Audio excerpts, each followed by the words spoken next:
Yo, what's good, everybody? In today's video, I want to talk to you about a little spicy topic that I feel we should all talk about because most people don't seem to care, I guess, or research or do any type of thing for it. But it's how budget gear or cheap tech and gear makes actually more sense and it's better sometimes than actually expensive tech. In the case that sometimes how let's say a $300-400 laptop, it might be better for you than let's say $1,000+ computer or laptop in this case. How maybe getting a used secondhand or maybe even a cheap relatively during a sale or clearance sale or whatever it is might be better for you in the long run rather than just paying upfront for something that you might not get benefit of. Let's say if you're in school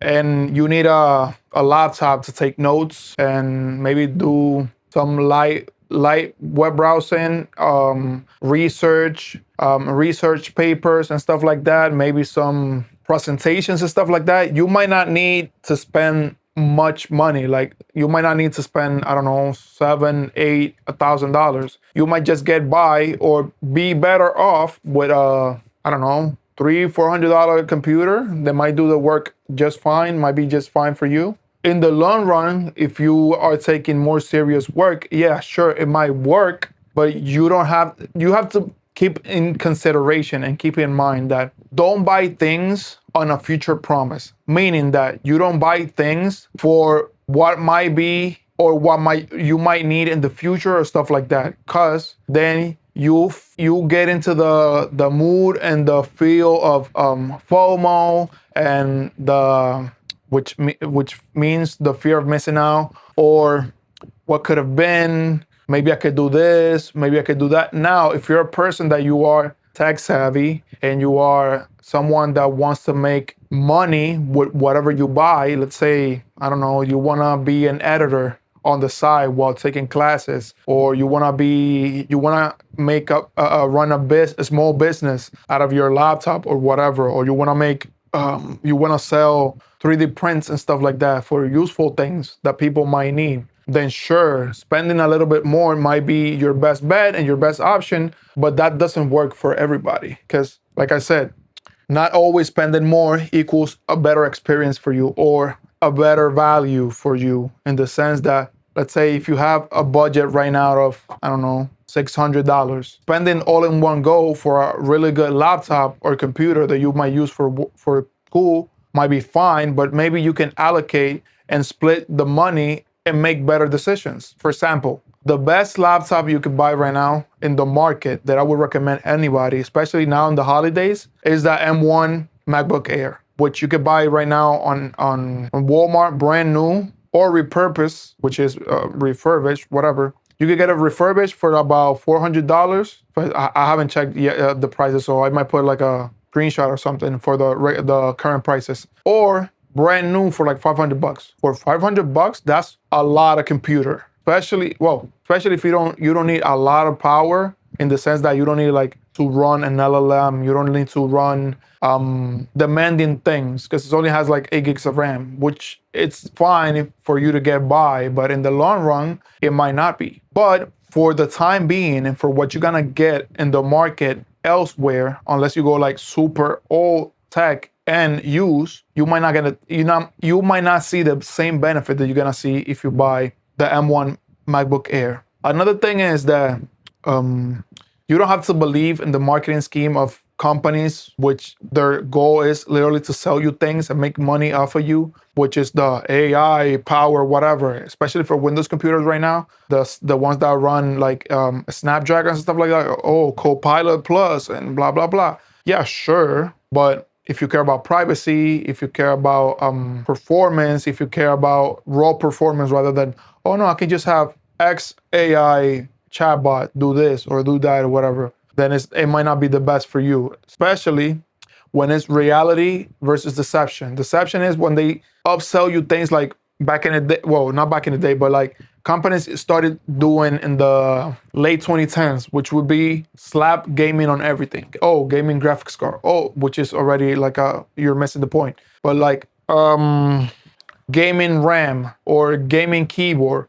or gaming mouse or whatever. Sure, unless it's like super expensive for the name and for what the product is, then sure, you might be seeing a benefit of it, but not necessarily a benefit for you. Because unless you're a competitive gamer and you're making money off of it, like making content or playing for a sports team or whatever, what's the point of buying like a super expensive, super light mouse when you could just spend like 50 or even like $40 on a good lightweight mouse?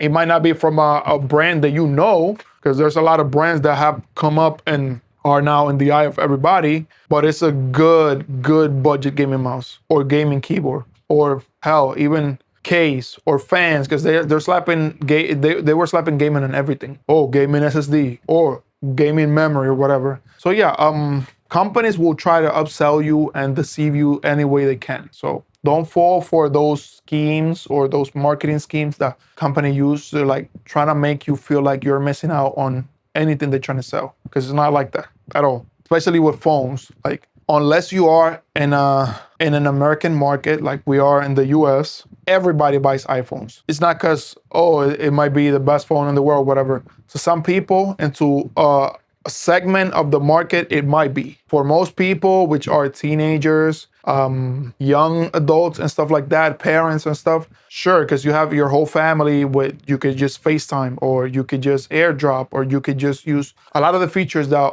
Apple gives you. But it's mainly because this is a Apple-centric market. But everywhere else, people use WhatsApp, they use Telegram, they use TikTok, they use Instagram, Fine or whatever. It might not be the best quality, because I don't know if they fixed that already on Android, which was that for most of the platforms, most of the social media platforms, their cameras on Androids were trash, like literally trash. So unless you get fine with, oh yeah, sure, I can buy a $300 Poco phone and be fine, or a $300 CMF phone, or a $300 nothing phone or whatever. If you're fine with having the most out of your money and your budget, then go for it, sure. But unless you could go like really, even though iPhones hold their value like crazy, especially in the US, you go for something used, then it might not be the best for you. Unless it's given to you by your family, or you're already on a family plan and they just happen to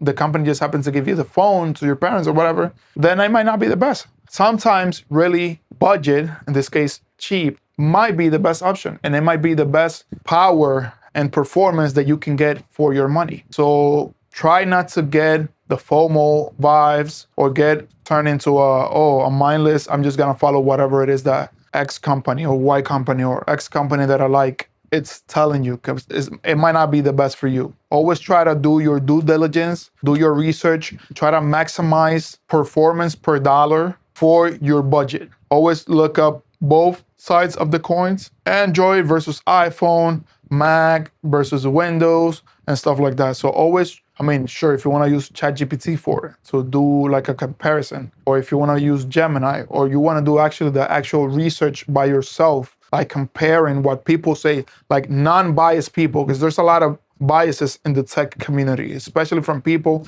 that think, oh, just because I got X, Y, and Z, people are getting ripped off by buying an iPhone or whatever, which it might not be the case. People always downplay Apple because, they always give you hardware from like 7 years ago in a new package or whatever, which is not the truth. Just people dumb and delirious and just follow blind hate just cause. It's the same thing with consoles. Oh, Xbox is better. Oh, PlayStation is better, blah, blah, blah. So yeah, if you actually do your due diligence and you research, like I said, unbiased opinions, and you remove the FOMO of the brand new shiny thing, you could get a lot for your money, especially on a budget or cheap, how people call it, which budget is just a set amount that you have to spend. So people equate always budget to cheap, which is not the case. And again, always, most of the time, like I want to say 95% out of 100, budget tech always wins and reigns supreme, especially in the keyboard mouse, monitors, phones, depending on your preferences. What else? Etc. There's a lot of categories where budget tech it's way better than name brand. Name brand in the case of big brands like Asus, MSI, Gigabyte,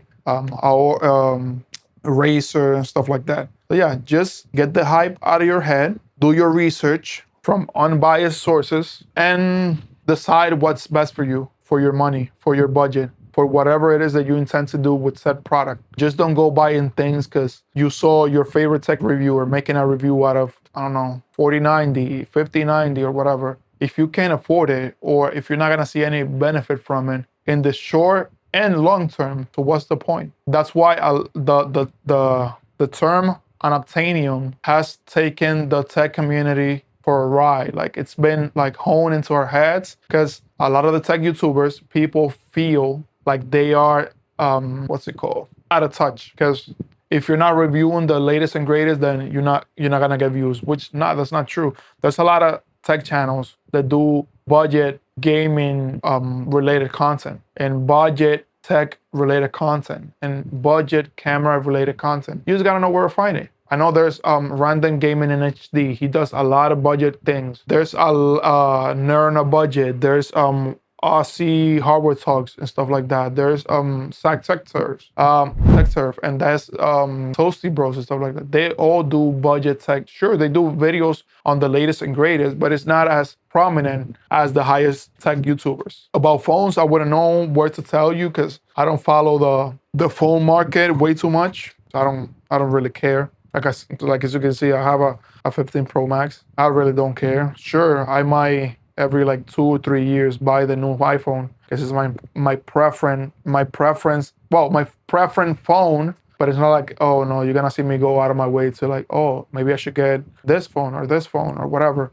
And even then, I'm doing right now a challenge where I'm using off camera, I'm using an Android phone. I know it's a budget Android phone, but I'm using it. I'm trying to do a challenge of like 30 days to see how Android is after I've been way off without using an Android. I think last time I used an Android was the G1, which was like 2010. So that's how long I've been without using an Android. So I'm trying to see how it goes, how it is, whatever. And I might do a video on it. Let me know in the comments down below if you like to see a video like that. Also, what other things that I can tell you? Like I said, remember that always the most expensive option might not be the best option for you. Just because, like I said, it's the brand new shiny thing might not be what you're looking for, or what you're gonna get the most out of it, money wise or performance wise or whatever. Sure, everybody would be static and happy with a 5090, but not everybody needs a 5090. You're not playing a 4K high refresh rate or nothing like that. So what's the point? Also try to keep things to like a minimum. I know that in the past like 5 to like 10 years, RGB was like the main thing. I mean, I know RGB is cool because you can like customize your setup to whatever color, but don't get hooked into the RGB gaming AI fluff. That's just what it is, fluff. It's not for you. Not for me. It might not be for you now. It might be for you later down the line. Just don't get caught into the hype or the whatever. Like a lot of the news that have been popping up, just brand going out of their way to screw customers, regular customers, just to go chase the AI bubble. That's really hurting the market right now. And we can see it right now with the memory pricing, the RAM pricing skyrocketing and stuff like that. So yeah, just do what you can, do your due diligence, research as much as you can, especially non-biased opinions. Because remember, the loudest, the emptiest minds are the loudest, especially when they're trying to sell you things that you don't need. Especially if you could go budget and you could go secondhand. If you don't mind, I don't know, not having a warranty or maximizing your dollar per performance value, then go for it. Again, I'm in the process of doing like a 30-day challenge for an Android. Let me know if you guys like to see that video down below. Also, I'm thinking of reorganizing and redoing my setup right here. Let me know also if you want to see that video in a comment. Let me know. And again, guys, if you like this content, give me a like, leave me your thoughts down below, and I'll see you guys in the next one. Peace.